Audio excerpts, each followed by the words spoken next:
over on the Discord server, I was sent a Forbes article on the 30 greatest book series of all time, and today I just want to make a video reacting to that list and discussing it with you guys because it's kind of all over the place. Now, I just kind of glanced through it. I didn't go through the full thing. I wouldn't recommend clicking on the article because there is advertisements everywhere, and I will try to block out some of these for you if I can. And yes, this is Forbes that not only makes articles on industry and finance and entertainment, but also they make lists about top millionaires and top 30 people under 30 and all that. So obviously, this list of best books of all time, this is going to be the definitive list. So let's get into it. This article covers a range of genres from fantasy to science fiction, and rankings are based on specific factors, including critical acclaim, commercial success, mass appeal, and cultural impact among readers of all ages over the years. That is a very wide range to be ranking these books, so I don't think it's going to be narrowed down that much. At number 30, they have the Expanse series. Now, I haven't read or watched the Expanse, so I don't really have much of an opinion here. I have heard great things though, so let me know if it belongs in number 30 or if you would bump it up higher, or maybe it wouldn't even be on your list. Let me know below. And then number 29, we have The Southern Reach by Jeff Vandermeer. I don't even know what this is. I know Jeff Vandermeer. I know he's written like Annihilation and the one with the hummingbird, but I don't know what The Southern Reach is. Oh, okay, this is his trilogy starting with Annihilation. Okay, so that's at number 29. Number 28, we have Mistborn by Brandon Sanderson. Now, as I glanced over the list, this is the only Brandon Sanderson they put on their list, which is fine, but I'm just surprised that it's Mistborn. I feel like the Stormlight Archive has more critical acclaim than Mistborn. Don't get me wrong, I love Mistborn, but I'm just surprised they didn't put the Stormlight Archive there. What is going on with this advertisement? Okay, I feel like this article is possessed. It doesn't like me filming. It's still doing it. They are forcing me to refresh the page, so I give them more ad revenue. Okay, why is there an ad on the side now? This is disgusting. Okay, moving on. The Red Rising series by Pierce Brown. I am a huge fan of Red Rising. I just recently read it, actually. Such an incredible series. I'm happy to see it. I'm a little surprised it's only number 27, but hey, that's okay. Moving on to number 26, Thursday Next series. What is that? I have no clue what this is. Yeah, okay. I don't know what this is. Hey, I'm sure it's a great series. I don't know if it should be in top 30. Maybe that's a bit of personal bias there, or maybe I am just completely ignorant. Yes, we'll most likely lose. Everyone sound off in the comments if I need to know about Thursday Next series. Next we have, okay, reading this article is painful. It keeps moving around. Why is it doing this? Okay, this wasn't happening before I started filming, so apparently Forbes really does not want me to film this. The Bartimaeus Trilogy by Jonathan Stroud. Okay, I was not expecting that whatsoever. I'm shocked because not many people talk about this series. I remember seeing it in like the school library when I was younger. I only read the first book. I loved it. I don't know why I didn't continue the series. But yeah, that's a big surprise to see this as well. At number 25, above Red Rising and above Mistborn and above The Expanse. I don't know, but it is a really great underrated series. So honestly, props to Forbes for putting that on the list, or I guess whoever wrote the article. Number 24, The King Killer Chronicle by Patrick Rothfuss. Now, some people disagree with putting an unfinished series on a top series of all time list. Let me know what you think in the comments, because I feel a bit mixed on that. I feel like A Song of Ice and Fire, you know, it's such a well-known series. It is one of the best fantasy series of all time, even though it is unfinished. The Stormlight Archive is one of my favorite series, but it's unfinished as well. Same with The King Killer Chronicle. I don't know, I feel like it's okay to put unfinished series on your top series list, but maybe I'm wrong. I'm open to hearing what you guys think in the comments. 23, we have Rhyria Revelations by Michael J. Sullivan, or Rhyria. I never know how to pronounce it. Even though I'm a big fan of these books, I don't know how to pronounce the series name. Again, I'm surprised to see this one on the list. It's great to see it on the list. So far, this list is not looking that bad. Let's continue on though. The Witcher Saga by Andrzej Sapkowski. I believe this is the only non-Western series that is on this list, which is unfortunate, but it's great to see it on the list. I'm a big fan of The Witcher as well, not the adaptation though. The Belgariad by David Eddings. Okay, The Belgariad is such a classic cozy fantasy story, and it's great to see that here, but I'm surprised it's above all the others. Like, don't get me wrong, it's a great classic, like, farm boy to hero fantasy. The characters are very memorable, but yeah, I'm just surprised it's so high up on the list. Next, we have The Earthsea Cycle by Ursula K. Le Guin. I am a big fan of the Earthsea books. If you haven't read them yet, you need to go pick up that beautiful illustrated hardcover edition that collects all the Earthsea books. Highly recommend it. Such a beautiful edition. Again, I am surprised that all of these books are so low on the list, but I guess this list isn't narrowed down to just fantasy, its greatest series of all time. But so far, it's just been like fantasy and sci-fi. Okay, I spoke too soon. Crazy Rich Asians comes right after the Earthsea Cycle. That really came out of left field. I was not expecting that to be the next series on the list at all. So I wonder where we're gonna go from here. Goosebumps by R.L. Stine. What is going on right now? How does that fit in with the others at all? You will beware. You're in for a scare. Listen, I grew up reading Goosebumps. I just re-listened to some of the audiobooks in October. They're fun and everything, but why is it number 18 in the best series of all time? I don't really know if I would put it there, to be honest. The Dresden Files by Jim Butcher. Fantastic series, so much fun. I'm glad to see it on the list. Again, it mostly seems like they're doing fantasy and sci-fi. Number 16, we have Percy Jackson and the Olympians by Rick Riordan. Honestly, solid pick. Percy Jackson holds up incredibly well. I think it's a fantastic series. Moving on to The Hardy Boys. The Hardy Boys at number 15. What? I don't know. I don't know why it's there. I don't know why it belongs there. What went into the thought process behind making this list?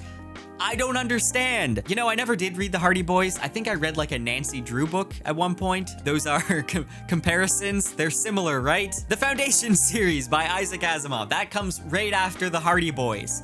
Okay, seems like good placing to me. Grab your pitchforks if you like, but I haven't read the Foundation series yet. I know I need to change that. I need to read Foundation very soon because I know it is like the foundation of many of the series that I love and probably many of the series on this list. To think of the Foundation series going head to head with the Hardy Boys, it must have been a tough competition, but Asimov just managed to pull through to the surprise of everyone. Number 13, we have The Hitchhiker's Guide to the Galaxy. By far some of the most fun I've had with reading. Completely slaps. Hitchhiker's Guide definitely deserves to be up there. And then we have His Dark Materials by Philip Pullman. I'm always excited to see His Dark Materials on a list because I do feel like it is kind of underrated. Even though we've had some adaptations here and there, I feel like there's a lot of depth to this series and it's one that's enjoyable for adults and kids. And yeah, it's just not talked about that much. So I'm glad to see it on the list. I don't know if I would put it above some of the other ones, but great to see. The Dark Tower by Stephen King. I have just been starting my Stephen King journey this year. I'm reading The Stand right now, and I eventually want to get to the Dark Tower series once I read some of his other books first, because I hear it's better to kind of be more versed with King's books before starting Dark Tower, but that's the end game goal for me, is to get to the Dark Tower. I'm very excited for that. And at number 10, everyone tug your braid, smooth your skirts, The Wheel of Time by Robert Jordan. This is one of America's most greatest epic fantasy series of all time. You should read it. This list is so broad. I don't understand how you can compare some of these because they're so drastically different. So really, this list is kind of pointless in a way. You really can't compare some of them. At number 9, we have Discworld by Terry Pratchett. Yes, I am so happy to see it make the top 10 because Discworld is amazing. And if you haven't read any of them, then you don't deserve to be a reader. I don't make the rules. That's just how it is. A Song of Ice and Fire by George R.R. Martin at number 8. I don't know I don't know if it should be at number 8, because at the beginning of this, they said that they judged these books by the cultural impact, the mass appeal, all of that. I feel like A Song of Ice and Fire should probably be a bit higher up on the list. Am I wrong? I mean, I don't know what's gonna come after this. Okay, apparently it's Outlander. Outlander is above A Song of Ice and Fire. That's not right. Let me go over it again, all right? I have watched some seasons of Outlander. I enjoyed it for what it was. I like the time travel and the mystery and the historical elements to it. Should it be above A Song of Ice and Fire? No, it just shouldn't. I'm sorry, it should not. 50 Shades by E.L. James. What is going on? Why is this on the list?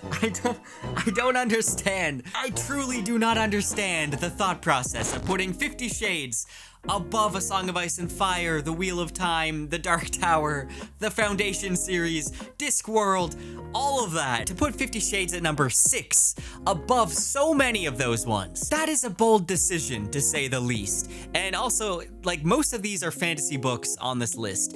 50 Shades, I mean, I guess it's fantasy, but not the same type of fantasy. It's not exactly comparable. I mean, The Wheel of Time has its moments, but it's not 50 Shades. I feel like as soon as 50 Shades is on the list, it kind of devalues the entire list, and it throws away all credibility, honestly. Now, I don't care if you enjoy 50 Shades, but obviously it's not quality writing by any means, so it truly does not deserve a spot on this list, unless Forbes is just going by the top grossing series of all time, which is kind of what it seems like.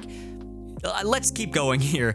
Number 5, The Hunger Games. That's understandable. I understand having The Hunger Games pretty high up on there because it did have a huge impact and the adaptations did really well as well. To think The Hunger Games, a young adult series, was up there in the running for top 5 with 50 Shades. Oh no! This list is bonkers. Like, there's absolutely no rhyme or reasoning at all to the selection process and the ranking of these. And we have Twilight at number 4. Okay, I understand having Twilight maybe somewhere on the list. I mean, it did have, not for the writing quality, but because, it was such a big deal at the time when it came out, and so many people loved it, and people still do. They had a Twilight theme park. I bet you didn't know that. Okay, correction, they have a Twilight theme park. It's still open. I don't understand that at all. But anyways, I like maybe putting it somewhere on the list. But number 4? I have no words. Number 3, The Chronicles of Narnia by C.S. Lewis. Okay, I mean, it's a classic. I love Narnia.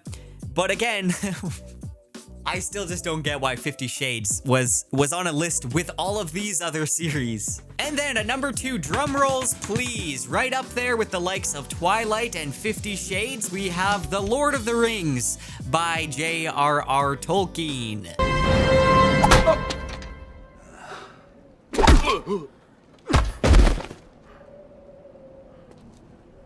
Prepare for battle! Harry Potter is number 1.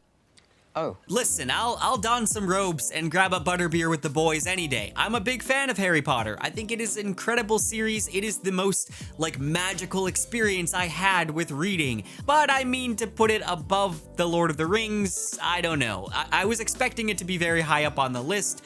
Obviously, I will give it to Harry Potter, though, that there is never going to be such a big movement in the publishing industry, especially in the fantasy genre, ever again. I mean, it was a huge revival in fantasy, and it made so many young readers become lifelong readers. And so really, I think it shouldn't be underestimated. I think it definitely does belong to be very high up on the list. Somebody needs to cast Obliviate on me right now, because this list is not one I want to remember.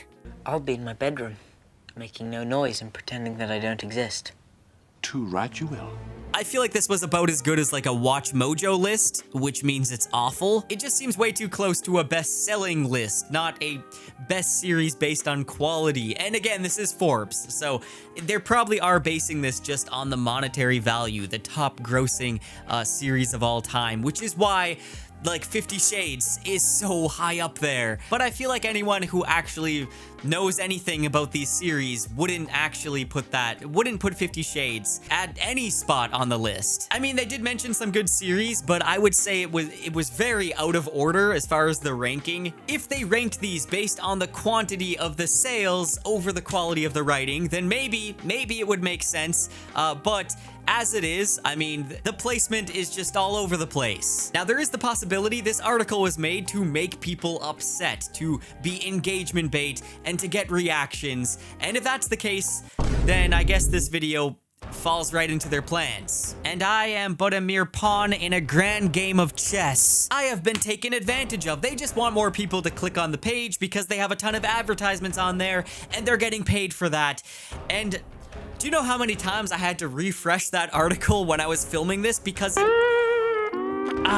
idiot. You are so dumb. I took the bait and I didn't even realize. Anyways, this video is sponsored by Forbes. I'm joking. Let me know what you thought of this list down in the comments. Let me know if there's any that you would replace on this list. I sure hope there would be. And a huge thank you to all of my patrons and my channel members. I appreciate you guys so much, and I'll see you soon.